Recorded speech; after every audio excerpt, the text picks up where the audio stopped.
అందరికీ నమస్కారం. ముందుగా ఈ వీడియోకి ఒక లైక్ కొట్టి మన ఛానల్ని సబ్స్క్రైబ్ చేసుకోండి. మనలో చాలామందికి కష్టాలు ఏర్పడతాయి. జీవితంలో అదృష్టం అనేదే ఉండదు. కానీ కొంతమందికి మాత్రం విపరీతంగా అదృష్టం కలిసి వస్తుంది. మంచి చేసే వారికే చెడు జరుగుతుందని చాలామంది అనుకుంటూ ఉంటారు. అయితే మీరు ఎంత మంచి వాళ్ళైనా సరే కొన్ని నియమాలను పాటించకపోతే మిమ్మల్ని ఖచ్చితంగా దరిద్రం వెంటాడుతుంది. కాబట్టి మన శాస్త్రాలకు విరుద్ధంగా కొన్ని పనులను అస్సలు చేయకూడదు. అమంగళకరమైన పనులు చేస్తే మీ ఇంట్లోకి లక్ష్మీదేవి ఎప్పటికీ అడుగుపెట్టదు. మీ జీవితంలో ఎదుగుదల ఉండదు. కాబట్టి మీ కష్టాలన్నీ త్వరగా తీరిపోయి మీ ఇంటిపై దేవతల ఆశీర్వాదం ఉండాలంటే ఎలాంటి నియమాలను పాటించాలో ఈ వీడియోలో తెలుసుకుందాం. ముందుగా ఈ వీడియోకి ఒక లైక్ కొట్టి ప్రతి ఒక్కరూ జై శ్రీరామ్ అని కామెంట్ చేయండి. రాత్రి సమయంలో ఆడపిల్లలు తలస్నానం చేయకూడదు. రాత్రి సమయంలో తలస్నానం చేస్తే దుష్టశక్తుల ప్రభావంతో దురదృష్టం ఏర్పడుతుంది. ఇక మంగళవారం మరియు శుక్రవారం నాడు ఇంట్లో దుమ్ము ధూళి దులపకూడదు. మంగళ శుక్రవారాల్లో ఇంటిని శుభ్రం చేస్తే మీ ఇంట్లో ఉన్న లక్ష్మీదేవి బయటకు వెళ్ళిపోతుంది. ఇక బయటకు వెళ్ళేటప్పుడు మీకు పిల్లి ఎదురొస్తే కొన్ని నిమిషాలు ఆగి బయలుదేరాలి. కానీ కుక్క ఎదురొస్తే మాత్రం చాలా మంచిది. వివాహమైన ఆడవారు గణపతి ముందు గుంజీళ్లు తీయకూడదు. అలాగే గణపతిని ఎట్టి పరిస్థితుల్లోనూ తులసి దళాలతో పూజించకూడదు. భార్య గర్భవతిగా ఉన్నప్పుడు 6 నెలలు నిండిన తర్వాత తన భర్త గడ్డం చేయించుకోకూడదు. మంగళకరమైన శుక్రవారం నాడు తలలో పేలు చూడకూడదు. అలాగే శుక్రవారం మాంసాహారం తినకూడదు. పాలు, పెరుగు, చింతపండు, ఉప్పు, కారం ఈ 5 వస్తువులను ఎవరికీ ఇవ్వకూడదు. వివాహమైన ఆడవారు రోజంతా నైటీలు వేసుకొని ఇంట్లో తిరగకూడదు. ఇది మీ ఇంటికి పేదరికాన్ని తెచ్చిపెడుతుంది. నోట్లో వేళ్లు పెట్టుకొని గోళ్లు కొరకకూడదు. అలాగే ఆడవాళ్ళు కాళ్ళు ఆడిస్తూ ఉండకూడదు. ఇది దరిద్రాన్ని తెచ్చిపెడుతుంది. ఇక మనలో చాలామంది పుట్టినరోజు వేడుకలు చేసుకునేటప్పుడు కొవ్వొత్తులను నోటితో ఆర్పుతారు. పుట్టినరోజు నాడు కానీ ఇక ఏ సందర్భంలోనైనా సరే వెలుగుతున్న దీపాన్ని నోటితో ఆర్పకూడదు. చూపుడు వేలితో ఎట్టి పరిస్థితుల్లోనూ బొట్టు పెట్టుకోకూడదు. నాలుక తడితో బొట్టు పెట్టుకోకూడదు. ఇది దరిద్రాన్ని తెచ్చిపెడుతుంది. ప్లేట్లో అన్నం వడ్డించిన తర్వాత వెంటనే భోజనం చేసేయాలి. అన్నం వడ్డించిన తర్వాత ఆలస్యంగా భోజనం చేస్తే అన్నపూర్ణాదేవికి కోపం వస్తుంది. అలాగే ఒళ్ళో ప్లేటు పెట్టుకొని భోజనం చేయకూడదు. ఇవన్నీ అమంగళకరమైన పనులు. ఇక మంచం పైన కూర్చొని భోజనం చేయకూడదు. మంచం పైన కూర్చొని భోజనం చేస్తే మీ ఇంటికి దారిద్ర బాధలు ఏర్పడతాయి. ఇక ఆహారాన్ని వృధా చేయకూడదు. లేదంటే అన్నపూర్ణాదేవికి కోపం వస్తుంది.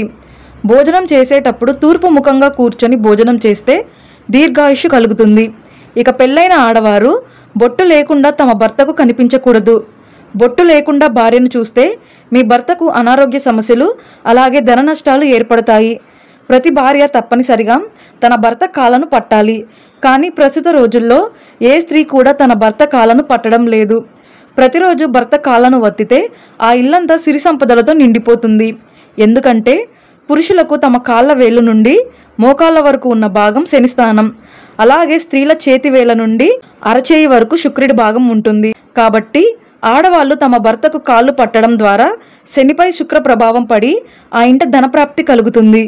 జీవితంలో డబ్బు కొరత ఏర్పడకుండా ఉంటుంది. కాబట్టి ప్రతి భార్య తప్పనిసరిగా ఈ నియమాన్ని పాటించాలి. ఇక ఇంట్లో దీపారాధన చేసేటప్పుడు తడిగా ఉన్న దీపం కుందుల్లో దీపారాధన చేయకూడదు. అలాగే మన శాస్త్రాల ప్రకారం మంగళవారం మరియు శుక్రవారం నాడు తలస్నానం చేయకూడదు. కానీ దీపారాధన చేసేవారికి మాత్రం ఈ నియమం వర్తించదు. ఉదయం నిద్ర లేవగానే ముందుగా దుప్పట్లను విదిలించి వెంటనే మడత పెట్టేయాలి. లేదంటే దరిద్ర దేవత ఆసనంగా అక్కడే కూర్చుంటుంది. ఇక సాయంత్రం సమయంలో ఆహారం తినకూడదు. అలాగే సూర్యుడు అస్తమించే సమయంలో ఇంట్లో నిద్రపోకూడదు. లేదంటే మీ ఇంటికి పేదరికం ఏర్పడుతుంది. ఇక బట్టలను ఉతికిన నీటిని కాళ్ళపైన పోసుకోకూడదు. మురికి నీటిలో జ్యేష్ఠాదేవి నివసిస్తుంది. మురికి నీళ్లను కాళ్ళపై పోసుకుంటే దురదృష్టం ఏర్పడుతుంది. ఇక చీపురుతో ఇంటిని ఊడ్చేటప్పుడు ఈశాన్యంలో చెత్త ఎత్తకూడదు. ఈశాన్యం వైపుకు చెత్తను పోగు చేస్తే మీ ఇంట్లో సుఖ సంతోషాలు ఉండవు. వాస్తు ప్రకారం మీ ఇంటి సింహద్వారానికి ఎదురుగా మెట్లు ఉండకూడదు. అలాగే ఈశాన్యంలో కూడా మెట్లు ఉండకూడదు. అలాగే వాస్తు శాస్త్రం ప్రకారం మీ ఇంటి దగ్గర కొన్ని మొక్కలను పెంచుకుంటే చాలా మంచిది. శాస్త్రపరంగా తులసి మొక్క, ఉసిరి చెట్టు, నేరేడు, పనస ఈ మొక్కలను పెంచుకుంటే ఆ ఇల్లు సిరి సంపదలతో నిండిపోతుంది. అదేవిధంగా అరటి చెట్టు, కొబ్బరి చెట్టు, వేప చెట్టు, దానిమ్మ ఈ చెట్లను పెంచుకుంటే మీ ఇంట్లోకి పుష్కలంగా డబ్బు చేరుతుంది. శుభ్రత లేని ఇళ్లలోకి లక్ష్మీదేవి ఎప్పటికీ అడుగుపెట్టదు. మీ ఇల్లు ఎంత అందంగా ఉంటే అంత ఐశ్వర్యం మీ కుటుంబానికి కలుగుతుంది.